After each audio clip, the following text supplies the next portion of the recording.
Everybody, welcome to Commonsense Urology, where it's my aim to show you some common conditions and some sensible solutions, and also some procedures that you may not see in your general placements as part of your training.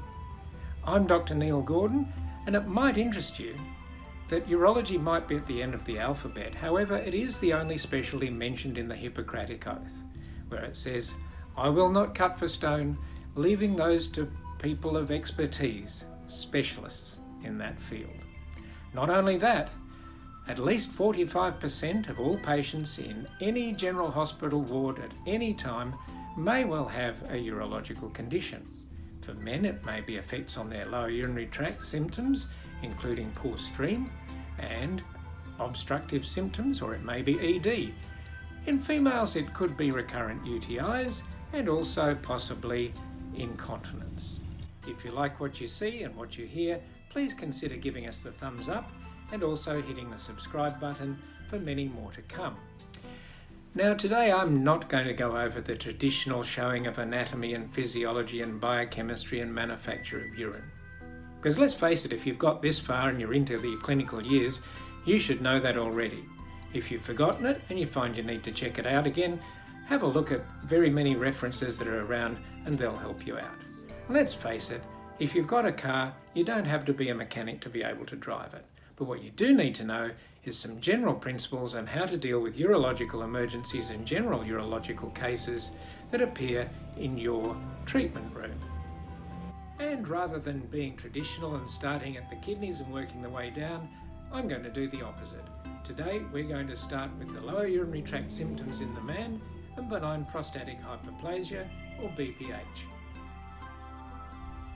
Now, first of all, you need to take a history from the patient. Obviously, you would take a general history, asking about previous operations, previous medical conditions, medications that they're taking, and sensitivities.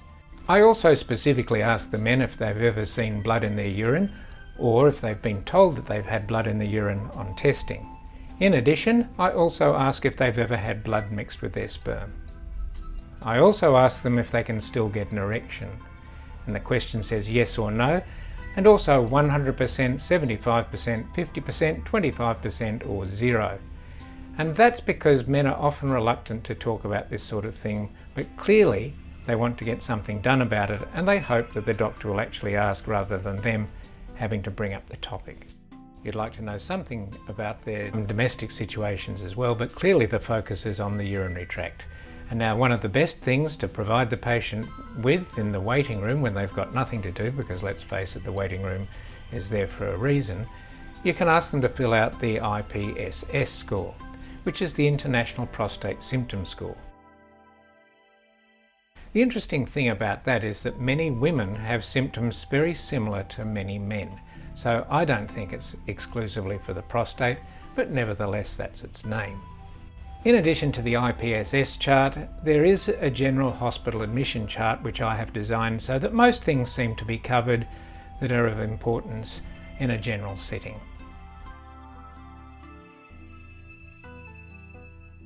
Scrotal examination is extremely important, and one question I ask the patients while doing that is, have you ever had any swelling or soreness of your testicles? And quite often the patients have actually forgotten that they've had a vasectomy many years ago. For the digital rectal examination, the patient is placed in the left lateral position facing away from the examiner. He's asked to flex both his legs up and, if you like, curl up in a ball, but not so that he injures his back. The examination then can proceed in that manner, and the following is an illustration of how the prostate is palpated through the rectum with the index finger. This represents a normal prostate. Roughly, they are approximately 20 grams at 20 years old. They have an apex, a base, a left side and a right side. This one has a small nodule at the right apex, which you can just feel there with its increased consistency. That would be suspicious for a small carcinoma. Now this one is clearly abnormal and represents a prostate carcinoma, extending from the left side to the right with extension towards the lateral pelvic wall. This one represents a carcinoma of the prostate invading the whole of the prostate and extending towards the left seminal vesicle up here. From the point of view of investigations, the most important one is urinalysis, and I've shown a copy of the printout from the machine that we use to do that. Depending on the findings on that urinalysis depends on what you do next. If you send everything off for microscopy, culture and sensitivities, it is a total waste of time and a waste of money, because if it doesn't have some degree of positivity on the urinalysis, they will not find anything at the lab. This chart gives you an interpretation of the urinalysis. Next thing is hematology and biochemistry are warranted, particularly renal function. Also liver function tests are useful, as well as calcium and urate, because of the tendency of some people to have high levels of those, which can lead to stone manufacture. As well as that, prostate-specific antigen or PSA should be done. Although it's not a specific test for prostate cancer, it does tell you that something's happening with the prostate. Now that can be inflammation, it can be irritation, it can be post-intercourse in some men, but not all men, and it can indicate a very large prostate as well. But all the test really says is, hey, this test is abnormal, you're the doctor, you work it out. Finally, imaging. The most useful imaging for lower urinary tract symptoms is an ultrasound. By all means, do check the kidneys to see that they're of normal size and shape and to see if there are any cysts or masses present. However, the most important thing is the pre-micturition and post-micturition volume estimations.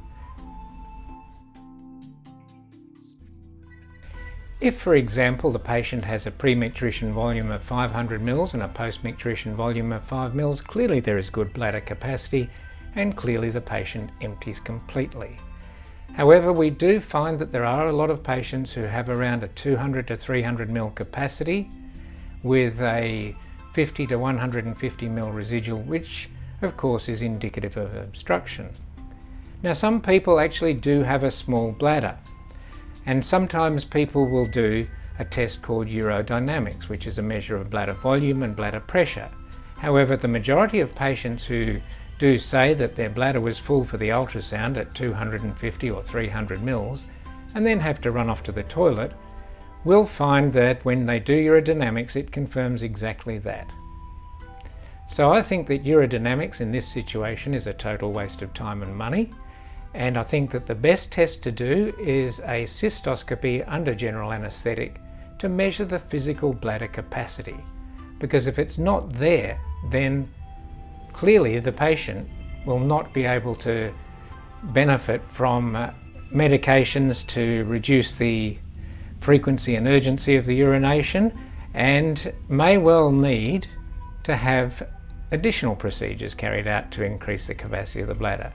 However, in fact, a cystoscopy under general anaesthesia often measures the patient's bladder volume to be 500 to 700 mils, and just doing this alone will improve the patient's symptoms. Because let's face it, the bladder is just a bag of muscle. All it does is hold urine and squirt it out when the patient says go. And as a result, like any muscle, it may be a little overactive or a little stiff. And so, by filling it up and giving it a stretch, it can improve the patient significantly. That's not to say that this is required in every patient, because the majority of patients will have a large bladder capacity or a significantly normal bladder capacity, which does not require this procedure to be done, and a cystoscopy should not be an investigation of choice in routine bladder outlet obstructive symptoms. One of the most useful things that a patient can do to help himself is to do a urine chart, a voided volume chart. Measure the amount he passes, write down the time of day that he passes it, and keep a record to be seen when he returns for a consultation. However, having done that, it's also a good idea to record the amount of fluid consumed and the type of fluid. If, for example, a man drinks 12 cups of coffee a day, the effect of the caffeine is to encourage the kidneys to make more urine more quickly, but also it can cause bladder irritability. Obviously, if a patient drinks 6 bottles of beer when he gets home from work, quite clearly the alcohol is going to affect the urine output, and it's got to go somewhere. Nocturia is common both in men and in women, so clearly the prostate's not the only thing to blame for it. It can be the result of fluid retention during the day, and then at night the dependent edema is reabsorbed and the person needs to go to the toilet and empty the bladder. For the men, it can be because the bladder's not emptying completely and he therefore has to go more often than he otherwise would. The treatment for nocturia can consist firstly of fluid management. Clearly, if fluids are restricted in the evenings, the patient will get up less often to the toilet. However, nocturia is common. It can be measured as being once in the 60s, twice in the 70s and approximately 3 in the 80s. With men, if the bladder emptying is improved, then he will go less often to the toilet both in the day and in the night also. Management of BPH is both medical and surgical. Medical primarily and surgical when necessary, for example with urinary retention. When a man wants to pass urine, he opens his distal urethral sphincter, which is located below the prostate here. The internal sphincter or bladder neck is here above the prostate, and that opens automatically. When a man wants to ejaculate, he again opens the distal urethral sphincter. The bladder neck or internal sphincter closes off to allow the prostate fluid, seminal vesicle fluid and sperm to come out in the ejaculate. The alpha blocking medication acts specifically around the bladder neck area to relax that. So one of the side effects is reduced force and amount of ejaculate. When there's a large middle lobe, as shown in this MRI picture, medications tend not to be very effective in helping the patient empty his bladder. Most of those patients will proceed to surgery. Alpha blocking medications are likely to be ineffective in patients who have regrowth after transurethral resection of the prostate in benign prostatic hyperplasia. That's because scar tissue does not respond to alpha blockers. In addition, patients who've had radiotherapy for prostate cancer will not respond to those for the same reasons, that is, scarring and fibrosis. The most common surgical method of treatment of bladder outlet obstructive symptoms is transurethral resection of prostate, or TURP. This operation has been around in various forms and advancements over the last 70 odd years. It is considered the gold standard because it does do exactly what it's meant to do. It relieves the bladder outlet obstruction. In addition, there are many other operations such as open prostatectomy, where the prostate is enucleated from its capsule, a bit like taking a mandarin out of its peel. That is a much more extensive procedure requiring a suprapubic incision, and the patients have greater blood loss and the procedure is more prolonged than the TURP. There are also laser alternatives which include vaporization or complete ablation. One of the disadvantages of that is that there's no tissue for histology, so that if there was some degree of suspicion of a carcinoma prostate, the diagnosis cannot be made because there are no samples. Whole enucleation with laser is another procedure where the gland is again peeled out, rather like the open prostatectomy. The segments are passed into the bladder where they are morcellated, in other words chopped up, prior to being removed. That is also a rather lengthy procedure. In addition to those where removal has taken place, there are also times when prostates have been treated with radio waves, microwaves, steam, and the latest treatment is what's called a urolift, where a hitch of a stitch is made in the prostate anterior and lifted up so that that again holds the opening a little wider. As with a lot of treatments for bladder outlet obstruction, These patients tend to live for many years, and it's necessary to follow them up for 10, 15 or 20 years to see exactly how successful the treatment is. Generally speaking, around 5 or maybe 10% of patients who have a TURP will require a further procedure because of regrowth in 10 to 20 years.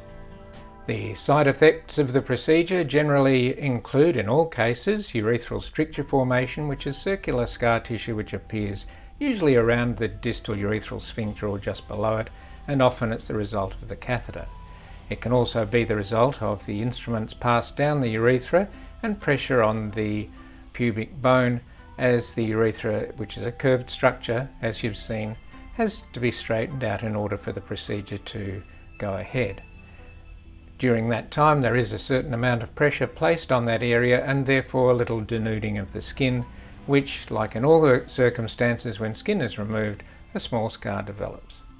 Retrograde ejaculation, where no ejaculate comes out, is a main side effect of all these procedures.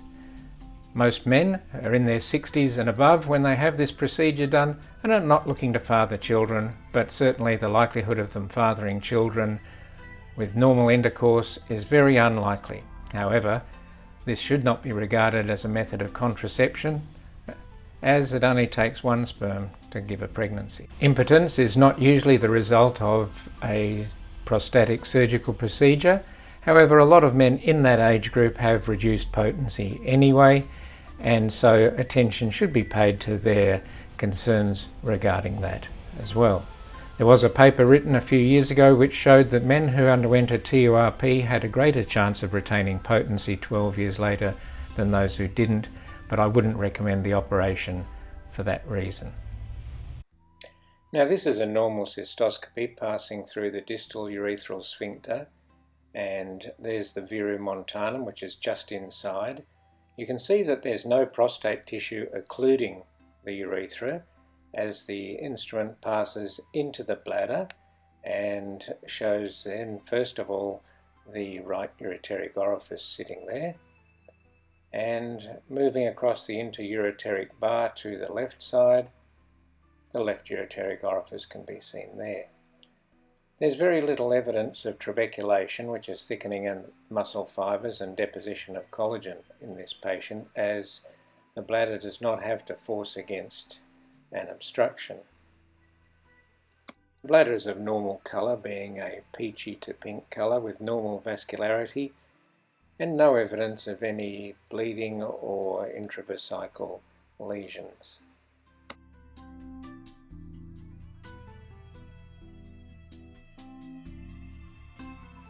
An air bubble is seen at the dome of the bladder because the air rises to the highest point. Normally there's no air in the bladder, but if air is found in the bladder, then it is likely a fistula is present. A fistula is likely to be secondary to diverticulitis, followed by an abscess which has penetrated into the bladder. Following closely is carcinoma and radiotherapy injuries or penetrating injuries. This patient has BPH and there's a hair in the bladder which was inadvertently inserted when a catheter was introduced prior to the procedure. That's being removed by the resectoscope loop. This patient also has significant trabeculation and a diverticulum associated with his prostate. The resectoscope loop is used to remove the internal aspect of the prostate, rather like taking out an apple core and leaving the skin behind.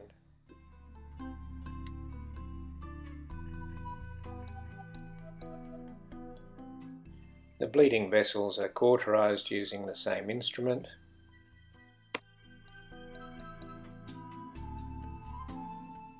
Pieces of prostate are washed out of the bladder at the end of the procedure. The vira montanum is in place, and just distal to that is the external sphincter, which is left intact. The clear passage into the bladder can be seen, and the diverticulum is empty of prostatic fragments. At the end of the procedure, a three-way catheter is inserted. And thanks to the fountains at Trafalgar Square, this patient will go from a stream like this to one like this. It's wonderful how a tourist attraction can be so helpful. Thank you for watching. I hope that you have enjoyed this common problem of BPH, which we have hopefully managed for you in a sensible way. If you like what you've seen and what you've heard, please give us the thumbs up and consider subscribing for more to come in the future. Cheerio.